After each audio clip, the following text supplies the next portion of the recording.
Hey y'all, if your kid has special needs, whether you're a mom or a dad, I need you to watch this video.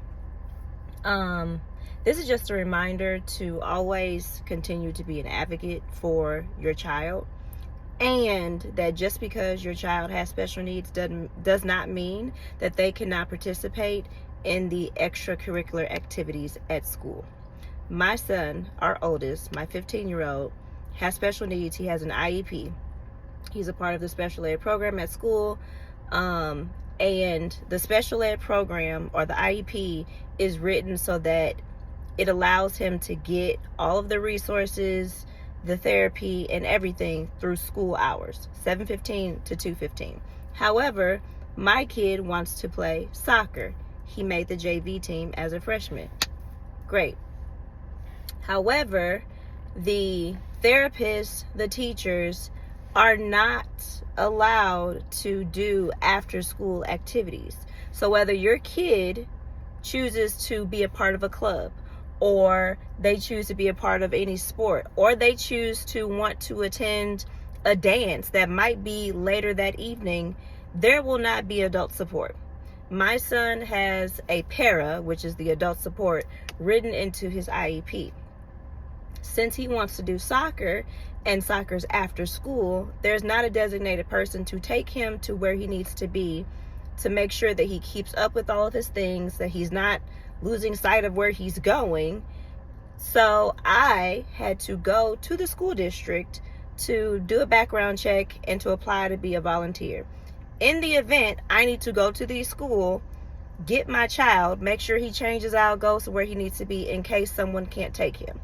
Now, school has been in for 3 weeks. We've worked out a system and a plan that should help Jordan. But in the event, I had to do all of that. I had to fill out the paperwork. I had to do a background check. I had to get a volunteer badge. And I would have to do that for each school year, just to be there in the event that someone can't be there. Also, because he made the soccer team, not every game is at home. Some games are away. So if the game is not right after school, I have to also make sure that he is where he needs to be before it's time to get on the bus. Speaking of buses, I also have to double check the route of activity buses, because first of all, there's hardly any bus drivers. Okay, so the buses are always late.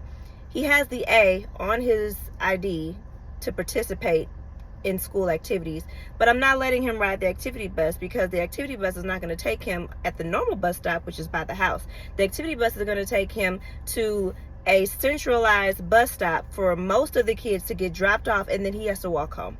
I don't trust my child to walk home. At least not now.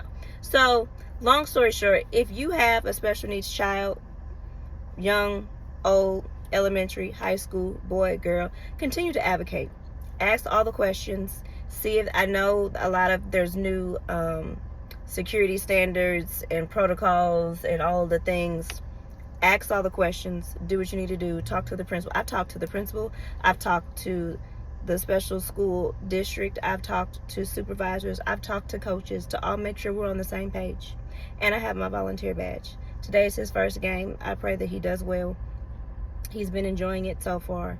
But yes, I'm off my soapbox now. But if you're a special needs parent, do all the things. Like, don't just stop at the IEP and say, oh, he has all of these minutes, he has all of these things and all this adult support and all this help.